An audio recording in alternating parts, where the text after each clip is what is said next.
Então, boa tarde, de novo, cá estamos, agora para ouvir que foram as conclusões dos nossos diferentes grupos de trabalho. Temos consciência de que nos pedimos uma tarefa impossível, que era em pouco mais de uma hora poderem ter algumas propostas concretas, mas sabemos que são muito bons e muito boas, muito competentes, portanto há aqui já uma série de ideias e faço então a apresentação dos grupos. O primeiro grupo sobre a vida independente vai ser apresentado pela doutora Helena Santos. Boa tarde a todos. Ora bem, nós no nosso grupo temos duas perguntas, penso que todos também, integralmente, mas as perguntas a primeira é possível a coexistência entre um modelo de vida independente e serviços de base comunitária inacessíveis? Ou seja, é possível um modelo de vida independente se continuar a haver barreiras na sociedade com as quais nós somos confrontados cotidianamente. Portanto, não só nessa questão das barreiras, mas também na própria questão do acesso ao serviço comunitário, à saúde, à educação, etc. A resposta a esta pergunta foi, obviamente, não. Não é possível. Bom, portanto, a segunda, a resposta a esta pergunta condiciona, obviamente, a resposta à segunda pergunta. Porque a segunda pergunta era como iniciar um modelo de vida independente, portanto, três alternativas, definindo uma estratégia nacional de vida independente, legislando e regulamentando o modelo de vida independente a nível nacional, ou através da implementação de projetos pilotos localizados. Bom, os grupos foram, sobretudo, foram essencialmente, quer dizer, para dando a hipótese terceira, ou seja, através da implementação de projetos pilotos localizados. E, obviamente, esta decisão é perfeitamente lógica, se nós considerarmos a resposta à pergunta anterior. Porque, numa sociedade onde o serviço de base comunitárias e instituições inacessíveis, então, começar por legislar e regulamentar o modelo de vida independente numa sociedade que é incompatível com essa vida independente, fica complicado. E por isso a decisão, digamos, seria no sentido de começar com projetos pilotos, né? E depois dos projetos pilotos fazer uma avaliação e então uma redação de legislação. Bom, a resposta à primeira pergunta, que é não, né, também condiciona a questão da perspectiva do poder sobre os assistentes pessoais. De uma maneira geral, a ideia que houve é que as pessoas não sabem muito bem quais são as funções do assistente pessoal, mesmo pessoas que se têm candidatado a esse trabalho, depois não sabem muito bem qual é o seu papel e, portanto, assim sendo, se pressupõe que também, no caso do assistente pessoal, não é? Que seria um bocado o papel do projeto piloto para se tentar perceber melhor, identificar melhor o papel do assistente pessoal e, subsequentemente, então, avançar para o estabelecimento de regras do tipo contratual. Pronto, portanto, eu acho que basicamente é esta questão, sendo que, e agora é um pouco eu a dizer aqui a conclusão, mesmo conseguindo avançar com os projetos piloto, se não se resolver a primeira incompatibilidade, que é a incompatibilidade de fundo, de serviço de base comunitário inacessível e da necessidade de serem confrontados com dificuldades, quer para a vida independente, quer para as pessoas.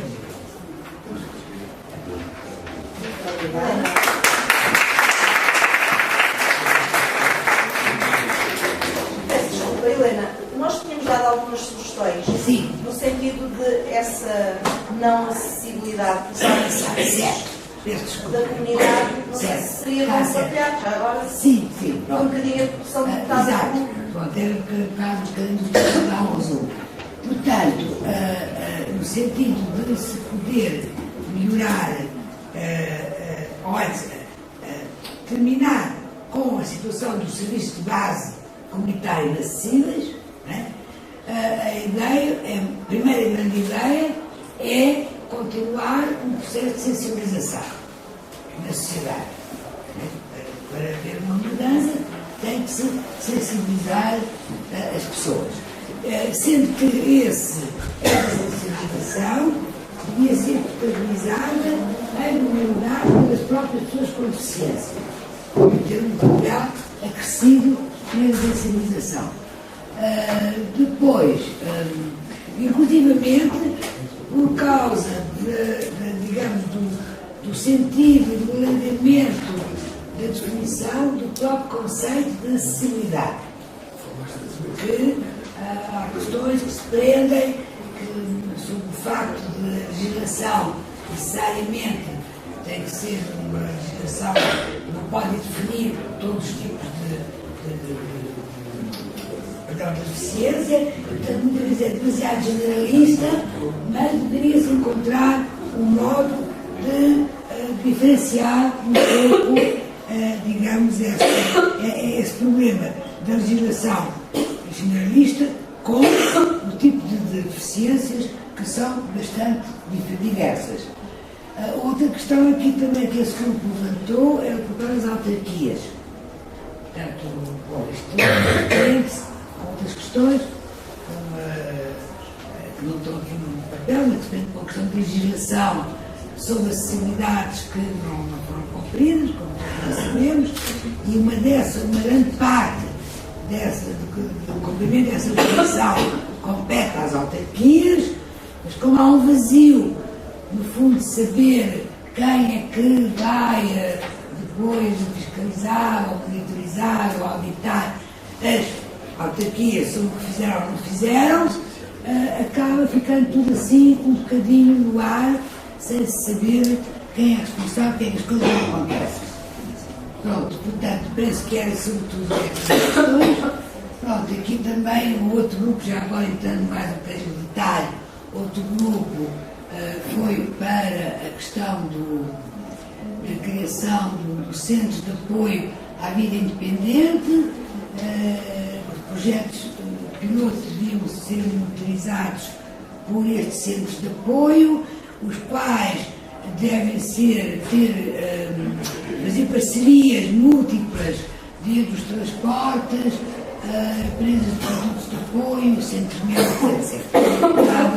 As tais características diferenciadas do tipo de deficiência a que os assistentes pessoais deveriam ter que dar resposta. Muito bem. Nós depois ainda teremos, se calhar, um momento que possa haver outros contributos, mas para já penso que é ótimo e avançamos para o segundo grupo. Muito obrigada. Então, o grupo número 2, com a Almeida.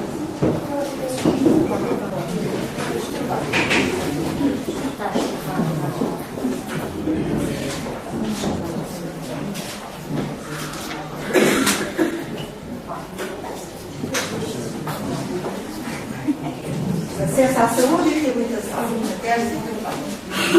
Antes de mais, em nome da ADFA e de novamente que dinamizaram este grupo de trabalho, agradeço a todos os participantes a colaboração inestimável que tiveram no trabalho que iniciámos aqui. Não é fácil tirar conclusões neste tempo tão limitado. Começámos primeiro por uma abordagem num grupo mais alargado, onde tiramos algumas ideias iniciais que eu passo a ler. A saúde sexual na deficiência encarada na maioria das vezes como um tabu. É importante capacitar as pessoas com deficiência em relação à saúde sexual, assim como os profissionais e os familiares ou cuidadores. Há uma necessidade de literacia em saúde com as pessoas, com as próprias pessoas com deficiência no centro da intervenção. Dinamizar, notou-se que havia muita necessidade de dinamizar ações de partilha concretas, não seminários formais, mas workshops, mainstreaming, de partilha de conhecimentos das diversas áreas, da área da investigação, da academia, juntando com aquilo que pessoas dos mídia, não é muito comum, mas também existem pessoas dos mídia que abordam a área da deficiência, a intervenção psicológica ao nível da psicologia social, e às vezes, e chegamos à conclusão neste grupo que as pessoas, muitas delas tinham conhecimento da área da deficiência, mas depois é um conhecimento muito fracionado dentro da sua própria área, e vinham elas próprias com sede de perceber o que é que se está a fazer mais, interligar, porque eu posso não ser, imaginemos, terapeuta da fala, mas também quero perceber o que é que se faz nas outras áreas, a psicologia servicial. Depois, na área dos produtos de apoio, nessa primeira discussão, vimos que ficou uma ideia que é imperativo regular o mercado de fornecimento dos produtos de apoio, que existe um vazio de enquadramento de diretrizes para a adaptação da pessoa com deficiência ao produto de apoio atribuído. Existe uma entidade prescritora, uma entidade que atribui, e depois a pessoa, só por receber a cadeira de rodas ou por receber a prótese, automaticamente não significa que saiba logo lidar com aquilo. E a adaptação e o acompanhamento na adaptação ao próprio produto de apoio. E necessidade de potenciação de trabalho em rede entre as instituições, os centros prescritores, as entidades de atribuição dos produtos de apoio, porque há uma diversidade, uma panóplia imensa de instituições que agem nesta área, mas que é só uma das partes da reabilitação, o produto de apoio é só uma das partes da reabilitação, mas que depois estas várias entidades não há um efetivo trabalho de rede entre elas. Isto foi assim as conclusões genéricas do início do debate.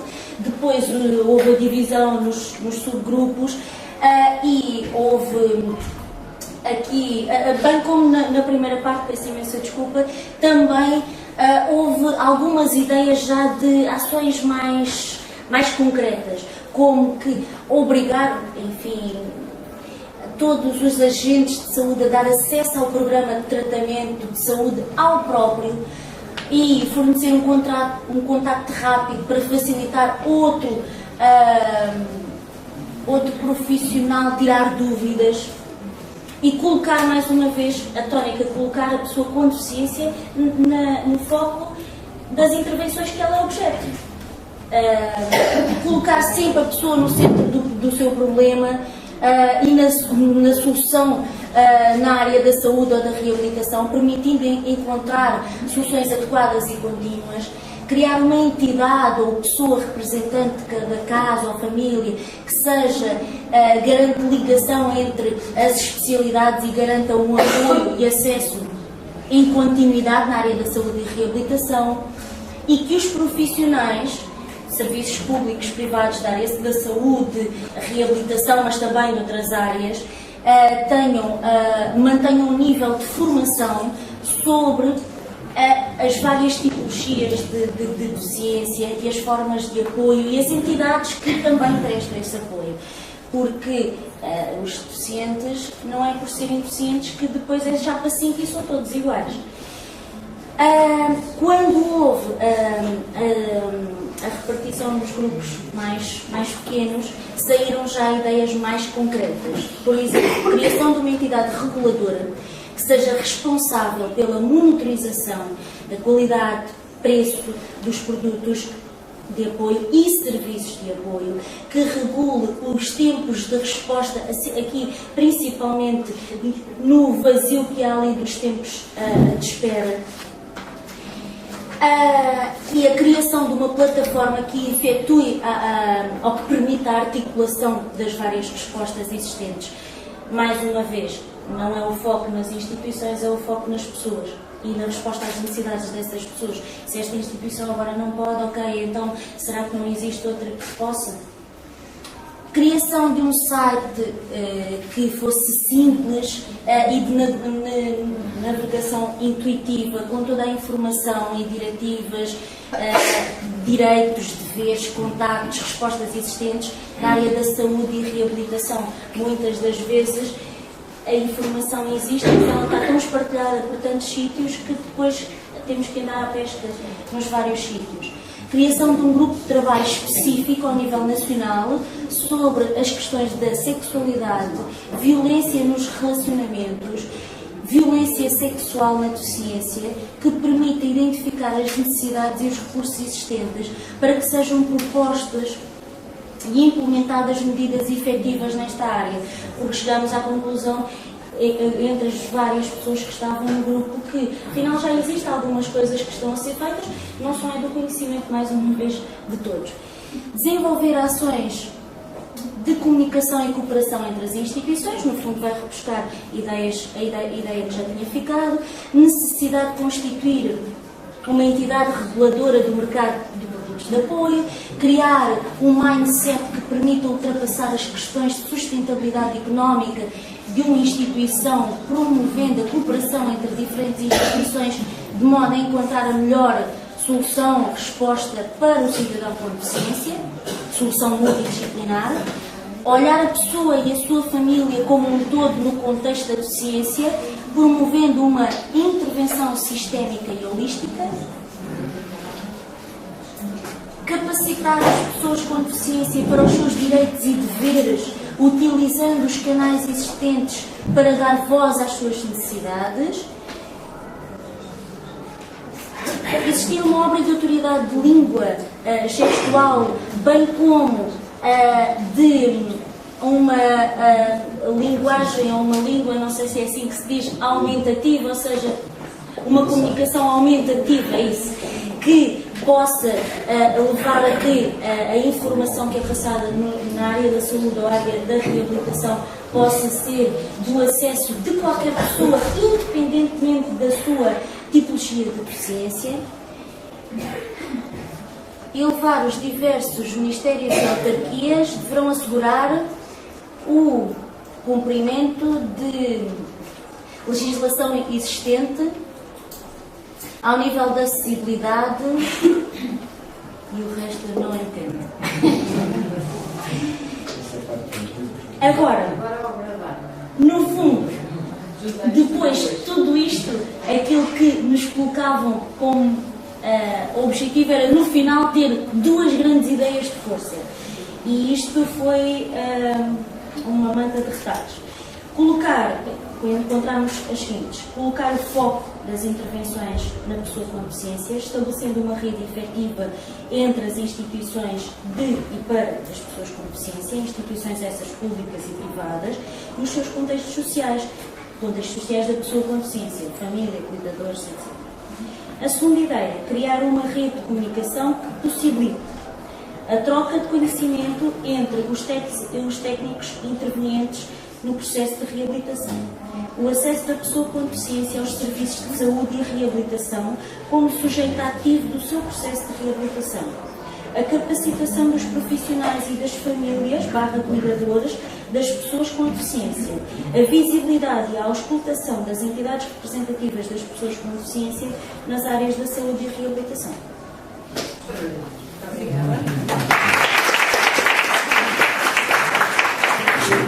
Alguma questão, algum outro comentário sobre esta aplicação?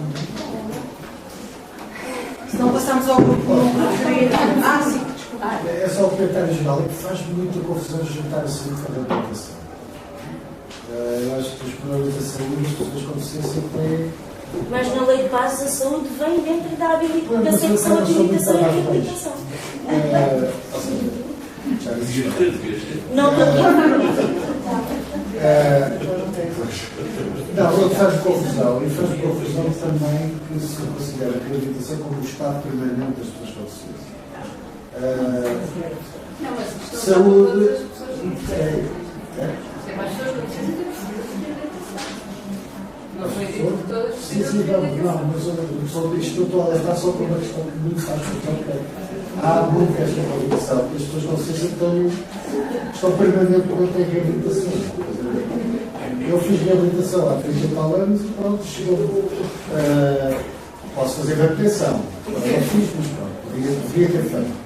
Agora, acharmos que é um processo interno que as pessoas com deficiência estão sujeitas a estar sempre a ser reabilitadas, acho mal. E por outro lado, confundirmos saúde com reabilitação é estarmos a segregar as pessoas com deficiência ao nível dos cuidados de saúde do resto da população, porque temos que ter exatamente os bons cuidados com toda a população portuguesa. Mais alguma outra? Eu, se me permitem, pelo menos da experiência que eu tenho tido, e quer dizer, isto é uma troca de ideias, pelo menos da experiência que eu tenho tido com os docentes militares, que são senhores que estão no seu processo de envelhecimento, a parte já mais crítica, porque vejo é que a reabilitação de manutenção, por exemplo, nesta fase é fundamental. E uma reabilitação de manutenção que se mantenha até ao fim. Mas não é reabilitação, é manutenção.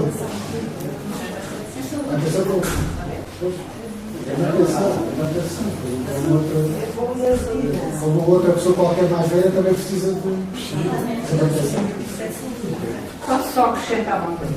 Eu acho que é sempre reabilitação. Eu, desde nova, quando era professora, tinha problemas de afonia terríveis e tive que ir para a reabilitação da voz. Portanto, eu estava em processo de reabilitação para aprender a colocar a voz. Portanto, quem diz nisto, diz noutro aspecto em que a reabilitação e a saúde andam de mãos dadas, de vez em quando. Outras vezes não é. Eu penso que a preocupação é não esgotar a vida das pessoas com deficiência à questão da reabilitação. A preocupação é essa. E nesse sentido, acho que estamos todos de acordo em dizer que, de facto, não é isso que esgota. Aqui nós tivemos a dificuldade de também querer abarcar muito com um número limitado de grupos. E, portanto, houve que fazer aqui algumas outras questões, como, por exemplo, o grupo que se segue trabalha a educação e a formação ao longo da vida. Também foram dois temas que, não sendo iguais, tentámos conjugar para poder, de alguma forma, dar conta mais destas temáticas. E passo a palavra exatamente à doutora Diana Lisboa, que vai apresentar as conclusões deste grupo.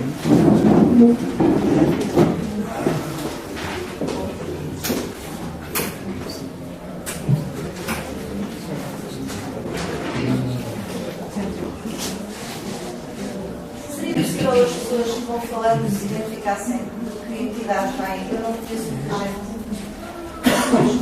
não consigo situar. E a Sariana, no contexto da apresentação de uma gesto, e agora vou tentar situá-la. Verdade, mas não sou da GES. Portanto, meu nome é Diana Lisboa, trabalho na Associação de Paralisia Cerebral. Estou aqui em representação da Federação das Associações da Paralisia Cerebral e faço parte deste grupo com a... Não se quer apresentar? Isabel Caminhar. Pronto. Realmente conhecemos noutro contexto porque a área da educação é sem dúvida uma paixão pessoal minha e a minha área de trabalho. Portanto, aqui cabe-me a árdua tarefa de partilhar convosco aquilo que foram as principais conclusões de um grupo de trabalho. Eu não sei se nós temos algumas conclusões. Nós temos uma grande conclusão que é a única coisa que é necessário fazer é olhar para as recomendações que efetivamente nos partilharam e pô-las em prática.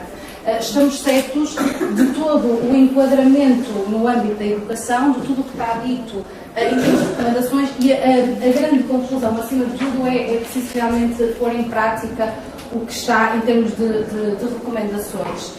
Deixar antes de mais uma nota para que Foi brilhante este momento de aprendizagem em termos de grupo. Realmente nós aprendemos mais quando fazemos, quando discutimos e quando partilhamos uns com os outros.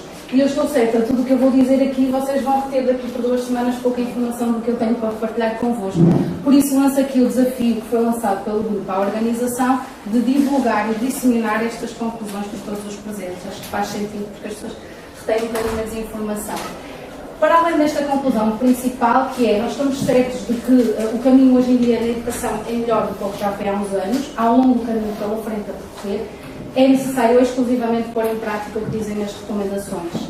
A outra conclusão também tem a ver com o facto de se ter que chamar inclusiva à educação. Enquanto tivermos esta necessidade, realmente é porque ainda há um caminho que nos deve ajudar a pensar no sentido dos direitos humanos, independentemente de estarem associados ou não à questão da deficiência. Portanto, partimos de um princípio de diversidade, partimos de um princípio de educação para todos, que deve ter alguma liberdade ao nível do próprio currículo para dar resposta a todas as necessidades individuais, algumas das quais podem ser, digamos, especiais.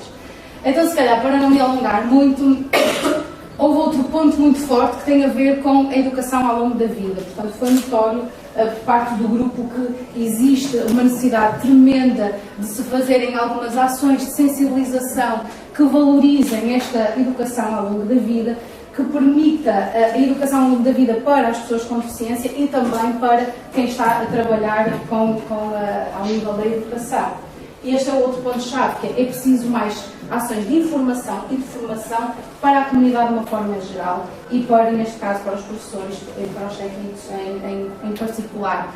Realmente, esta necessidade de informação e de formação não é só ao nível dos conteúdos, não é só ao nível do que é das técnicas, é acima de tudo ao nível dos próprios valores humanos, porque realmente muitas das práticas que nós fomos partilhando no grupo têm a ver não com falta só de formação, de conhecimentos teóricos e técnicas, tem a ver acima de tudo com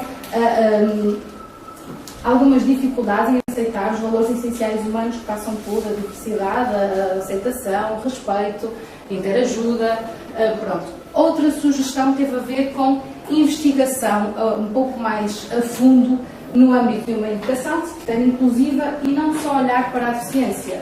Pensar, então, mas qual é a mais-valia para quem não tem deficiência, não é? Porque também existe, e às vezes parece que falam das coisas segregadas, de uma criança que partilha o mesmo contexto com uma criança que tem deficiência. Ela naturalmente vai ser um adulto diferente, então parece um bocadinho de olharmos também para estas matérias. Dar voz às pessoas, falamos também da necessidade, e está nas recomendações, a necessidade de envolver mais os pais, das escolas se abrirem aos pais, às comunidades, fazerem com que eles possam fazer parte de integrantes e não terem que pedir autorização, por exemplo, para ter acesso à documentação do seu próprio filho, conforme acontece nos nossos dias de hoje. Foi sugerida a criação de uma base de dados internacional de partilha de boas práticas, algo online, já que estamos realmente cada vez mais a utilizar as tecnologias de informação, permitir que isto seja uma partilha dinâmica, interativa e que todos consigamos aprender uns com os outros. O outro dado tem a ver com a informação realmente no sentido à comunidade, a sensibilização e consciencialização sobre direitos humanos e sobre diversidade de uma forma alargada. E, naturalmente, dentro deste conceito, falar-se-á um pouco sobre a questão da deficiência e outros tipos de diversidades que existem. Falou-se também, deixe-me cá ver se os pontos-chave.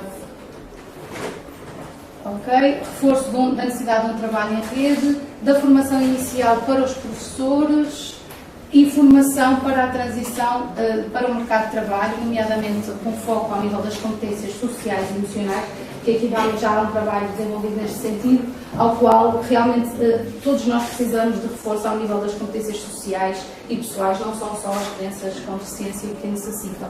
E de alguma forma também foi concluído perante o grupo que existe falta de informação, até mesmo na documentação que nós tivemos a analisar, no sentido da formação ao longo da vida, portanto carece de informação a este nível. Sugerimos então que realmente estas notas sejam partilhadas. Eu acho que, assim, de uma forma geral, as informações principais, No entanto, eu acho que quando nas nossas casas, nos nossos sossegos e nos nossos templos conseguimos olhar para isto, certamente vamos poder usar isto nas nossas práticas na medida que nos for possível. Portanto, lanço esse desafio à organização e qualquer coisa que o grupo queira acrescentar, esteja à vontade.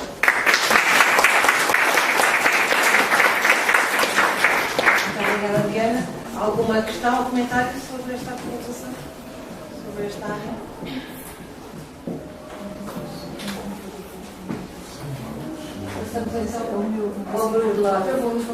Ou o grupo 4, não sei,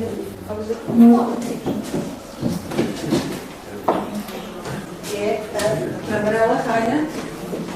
Boa tarde, eu venho da Vitória Histórias e Identidades, a Associação de Apoio à Deficiência.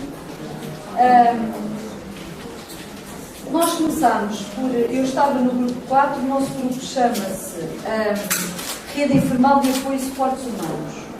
O moderador do meu grupo era o Dr. Carlos Pereira, que veio pela TNAD, e que nos deixou um ponto forte para refletirmos e depois mais 3 pontos que se facilmente diluem no som. O primeiro ponto que nos deixou para refletir era o reconhecimento do Estatuto dos Prestadores de Cuidados, mesmo no âmbito familiar, formação, possibilidade de recebimento pelo trabalho desenvolvido e facilidades de horário quando trabalhadores noutros setores. O segundo ponto, que é este, mais os outros 3 que se podem facilmente diluir, desenvolvimento de movimentos de voluntariado, como que apoios, que reconhecimento, fortalecimento das ONG e PDs e garantias de funcionamento para as áreas de prestação de cuidados pessoais, criação de redes de prestação de serviços no contexto das atuais redes sociais, fortalecimento das redes já existentes, que é exemplo da Rede Nacional de Cuidados Continuados e Integrados, envolvimento das comunidades ao nível de bairro ou freguesia, com extensão aos meios rurais, ligação aos atuais serviços de cuidados continuados, criação de vias de contacto com as organizações do terreno, as misericórdias, as CERCIs, as ONGs e ligação aos serviços domiciliários que já desenvolvem. Estes foram os nossos desafios para discutirmos. O nosso grupo era um grupo familiar, pequenino, era o grupo mais pequeno, no entanto foi um grupo que deu muito trabalho porque floresceram muitas ideias e era um grupo muito participativo. A primeira ideia que saiu era de que o cuidador informal é aquele que não tem relação formal com a pessoa com deficiência, neste caso, porque estávamos a falar com pessoas com deficiência. E esta foi a primeira tónica que se colocou na questão, porque há muita tendência de muitas vezes comparar o assistente pessoal ao cuidador informal e não tem, a nosso ver, não tem nada a ver uma coisa com a outra. O cuidador informal é aquele que efetivamente não tem, muitas vezes são os pais, os familiares, os amigos mais próximos, portanto, aquelas pessoas que muitas vezes se dedicam à pessoa em questão. A primeira ideia que sai da nossa troca de impressões é de que não podem ser só as famílias e as ONGs a cumprir o seu papel e o Estado tem de assumir as suas responsabilidades e cumprir a sua parte, avaliar e potenciar as respostas existentes, porque chegamos à conclusão que existem uma série de respostas e que existem uma série de questões que estão já previstas, mas que não há nem monitorização, não há avaliação, não há, por parte do Estado, portanto, limita-se a criar as respostas. Eu vou dar um exemplo: o serviço de apoio domiciliário, que tem um serviço manifestamente insuficiente, que não serve minimamente as necessidades das pessoas e que nem se preocupa quais são as necessidades reais das pessoas que acompanham. Estes foram um dos exemplos que nós falámos, por exemplo. É importante a criação do Estatuto do Cuidador Informal, de forma a salvaguardar os seus direitos económicos, de empregabilidade, sociais e psicológicos. Não há, chegamos à conclusão também que não está previsto na legislação, não há nenhuma legislação que proteja o cuidador informal, que o apoie e urge, de facto, a criação deste estatuto. Também encontramos também a ideia de que é importante que seja salvaguardado o eventual desinteresse da pessoa com deficiência pelo seu desenvolvimento pessoal e participação social, havendo um enfoque, e tem que haver um enfoque na capacitação e empowerment da mesma, porque há muitas pessoas que à mercê muitas vezes de uma superproteção do próprio cuidador e de uma superproteção muitas vezes hipotética do Estado, se limitam a ficar numa situação de desleixo e de falta de vontade de ir mais além, de participar socialmente. E é importante que, de facto, haja um cuidado especial com esta questão. Também deverá haver uma criação de uma rede informal de âmbito local para a sinalização, empowerment, capacitação e advocacia das pessoas com deficiência, compostas pelas ONGs da área da deficiência e que monitorize e dê apoio ao cuidador também. Ou seja, no meio disto tudo estamos a falar de pessoas com deficiência e esquecemos a fragilidade dos cuidadores que não têm fins de semana, não têm dias de semana, não têm férias, portanto, e não têm muitas vezes a quem recorrer sequer para desabafar e para pedir proteção. E, finalmente, aproveitar as estruturas existentes desde já e readaptá-las para a identificação, sinalização e intervenção ao nível do cuidador. E estas, portanto, foram as ideias. Penso às minhas colegas de grupo, pelo menos é o que estava nos papéis amarelos, e no meio daquela discussão toda foram as ideias que saíram. Muito obrigada.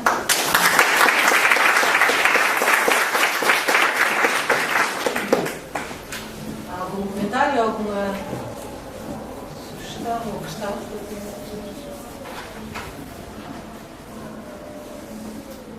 Se não, passamos então ao último grupo, o grupo número 5, que tinha as questões da interdição e da inabilitação, não é? E que vai ser apresentado pela doutora Rosa Moreira. Então, não vale a pena colocar ali os postos, porque nós alterámos um bocadinho a dinâmica, só fizemos 3. Como éramos um grupo muito pequeno, não valia a pena estar a dividir o grupo. Então, em primeiro lugar, gostava de agradecer à doutora Paula e ao Observatório pela organização deste encontro, que tem sido muito produtivo e muito bom em termos de partilha de todas nós organizações. Relativamente à interdição e inabilitação, eu queria enquadrar primeiro aqui este tema porque me parece que ele é transversal a todos os outros. E se calhar por isso ficou para o fim, não sei se foi por isso ou não, mas ele abarca todos os que tivemos a falar. Então, queria enquadrá-lo no que diz a Convenção. O que diz a Convenção é que todas as pessoas têm o direito ao reconhecimento perante a lei da sua capacidade, da sua personalidade jurídica, têm capacidade jurídica. E que o Estado tem que tomar medidas apropriadas e efetivas para assegurar a igualdade de direitos das pessoas com deficiência, inclusivamente no que se refere à gestão do património.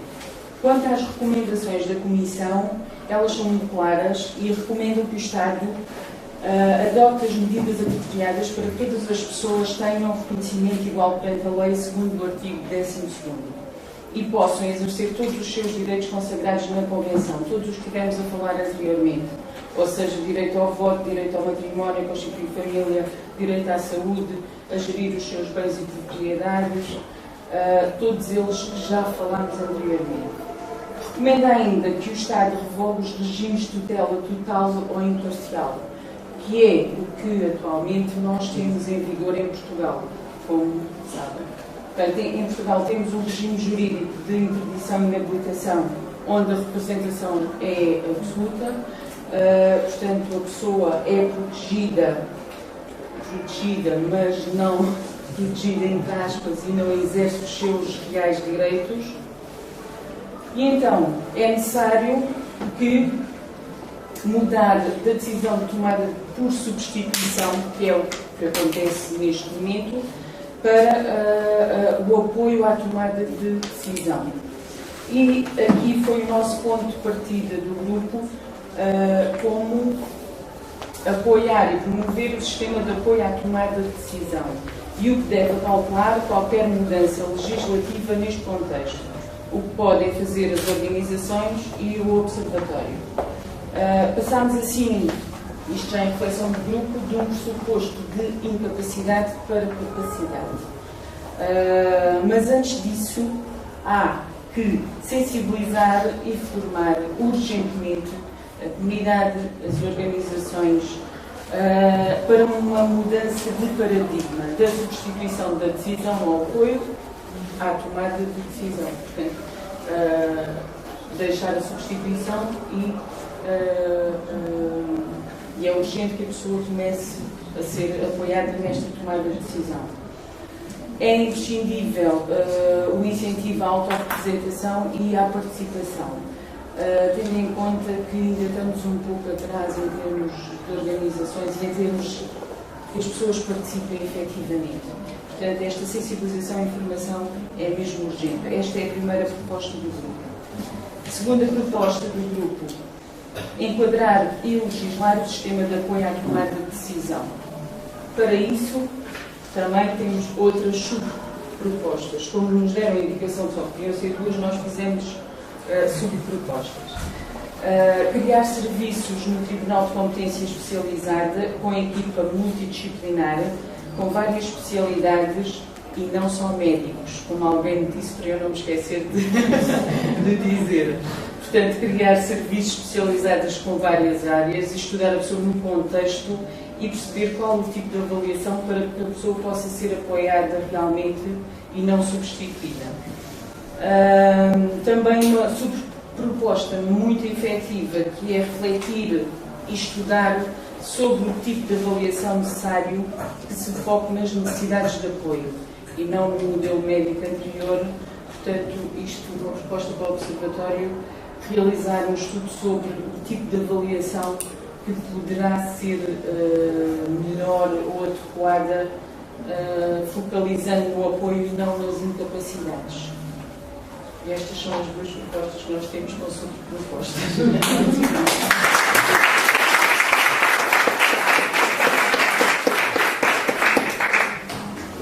Alguma questão ou algum comentário? A questão que a avaliação não tem que ser de uma vez por todas, como é mesmo nas instituições, mas que tem que ser vista anualmente pelas pessoas que estão implicadas, pelas necessidades de apoio que estão em permanente alteração, e é necessário que isso seja transferido para a legislação. E que depois o reconhecimento dessas alterações seja feito também com o enquadramento legal. Obrigada. Intervenção? Se calhar estamos já também todos fatigados de um dia longo de trabalho, mas à medida que eu fui ouvindo estas vibrantes conclusões dos nossos vibrantes relatores dos grupos, e devo dizer-vos que acho que foi realmente extraordinário conseguirem tanto em tão pouco tempo. Fui construindo aqui uma espécie de nuvem de palavras, com palavras que iam surgindo e de forma repetida ao longo das várias intervenções. Capacitação, sensibilização, formação, a voz dada à pessoa, o lugar central à pessoa, investigação, estudo, regulamentação, legislação, partilha de saber e de informação, estatuto, articulação, direitos humanos, mudança de paradigma. Eu acho que estas palavras resumem bem o espírito daquilo que foi o vosso trabalho. Com mais tempo, mais atenção, encontramos aqui, de facto, propostas já muito concretas que nos dão pistas de trabalho para o Observatório. E um grande objetivo deste encontro era alargar a um número cada vez maior de entidades, de organizações, de pessoas, este trabalho que temos vindo a fazer. Portanto, o desafio que nos é lançado à organização, não pensem que cabe todo no meu chapéu. É um chapéu que eu divido com todos, porque acho que há de facto aqui muita matéria para ser trabalhada e, portanto, os grupos, os diferentes relatores farão o favor de nos enviar, logo possível, uma síntese destas vossas conclusões, que nós também disponibilizaremos a todos e sobre os quais iremos refletir em sede do Conselho Consultivo para ver o que é que não podemos abraçar tudo ao mesmo tempo, obviamente, não podemos fazer tudo ao mesmo tempo, mas podemos, se calhar, encontrar algumas pistas, prioridades e começar a avançar. É preciso não parar, é preciso continuar. Acho que a mensagem esta manhã do Sr. Varda Castares foi muito clara nisso. Precisamos de todos, precisamos de estar coesos e precisamos de continuar o caminho. E só assim conseguiremos alguns resultados. E penso que de facto, essa mensagem da manhã se transporta muito bem e se aplica muito bem tudo aquilo que aqui foi dito. Portanto, estamos a chegar aqui ao fim do nosso encontro. E nestas coisas também cabem sempre, certamente, alguns agradecimentos. Então, que agora eu passo a fazer esses agradecimentos. Em primeiro lugar, aos nossos dois intervenientes da manhã, que já cá não estão, o Pedro Grilo e ao Yanis Verda Castanes, e tenho que partilhar convosco, de facto, que ele foi de uma generosidade enorme. Ele veio a custos próprios. Nós não tínhamos qualquer tipo de orçamento para este evento. E, portanto, tudo o que conseguimos foi com apoios que nos foram sendo sucessivamente, fomos agariando sucessivamente, e ele foi de uma enorme generosidade em ter vindo, pagando todas as suas despesas. Agradecer naturalmente aos animadores e aos relatores das sessões de trabalho e a todos os participantes, porque sem os vossos contributos também não teria sido possível chegar a estas conclusões. Quero agradecer também a todas as organizações que integraram de forma voluntária a comissão organizadora deste encontro, a ADFA, a APD, a PNAD, a Federação Portuguesa de Autismo, a Federação das Associações Portuguesas de Paralisia Cerebral, a FENAR-CSFIA novamente. Aproveito para vos dizer que em breve, com certeza, marcaremos um encontro para tomarmos decisões sobre o que faremos daqui para a frente com estes resultados, certamente já no próximo ano. Foi com elas que nós imaginámos e planeámos este encontro. Mas, enquanto que assumo aqui plenamente quaisquer falhas ou contratempos que possam ter encontrado ao longo do dia, é com elas que partilho com muita alegria também aquilo que me parece ter sido um trabalho muito bem sucedido. Muito obrigada pela vossa colaboração. Convosco fomos muito mais longe. Um agradecimento também, acho que é devido ao WISCS, que nos disponibilizou as salas, nos ofereceu os coffee breaks, os materiais todos que estão nas vossas pastas, ao Gabinete de Comunicação do WISCS, que nos apoiou na imagem da conferência, para o equipamento de registro de vídeo, que esteve presente na sessão da manhã, e este vídeo ficará disponível depois no nosso site do Observatório, para quem não teve a oportunidade de aqui estar.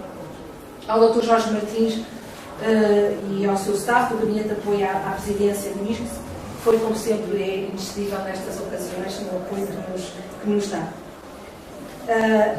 Depois, um agradecimento especial aos intérpretes que estiveram aqui connosco esta manhã e ao grupo de voluntários que ajudaram a organizar hoje ao longo do dia. Teresa Pinto, Patrícia São João, Álvaro Maciel, Júlia José Zova, Jorge Vide, Matilde Pinto, Patrícia Coelho. E uma série de alunos, que não vou nomear aqui porque são muitos, estudantes da Licenciatura de Serviço Social, que fizeram uma exposição que aqueles que estiverem cá amanhã ou que tiverem ainda um bocadinho de tempo, vos convido vivamente a ver lá embaixo uma exposição muito interessante sobre objetos, artefactos do cotidiano da vida das pessoas com deficiência e a sua relação com os direitos humanos, e que está realmente muito interessante.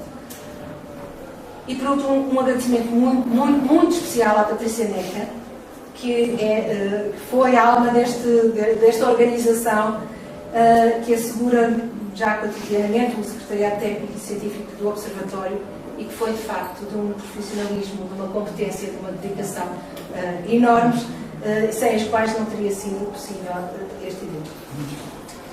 Um primeiro encontro que pressupõe naturalmente que outros se seguirão. E este acho que é o grande desafio que nós levamos todos aqui desta sala hoje. Mas como eu dizia esta manhã, eu acho que o caminho se faz caminhando. Eu estou certa também de que somos cada vez mais a trilhar este caminho e, portanto, nessa medida vai ser um caminho cada vez menos difícil de encontrar e cada vez mais fácil de ele retirar as pedras que formos encontrando estrada fora. Por isso, muito obrigada a todos e todos. Até amanhã, alguns de vocês que encontraremos aqui no colóquio que terá lugar. um bom regresso àqueles que, entretanto, foram para a nossa. Boa tarde, obrigada.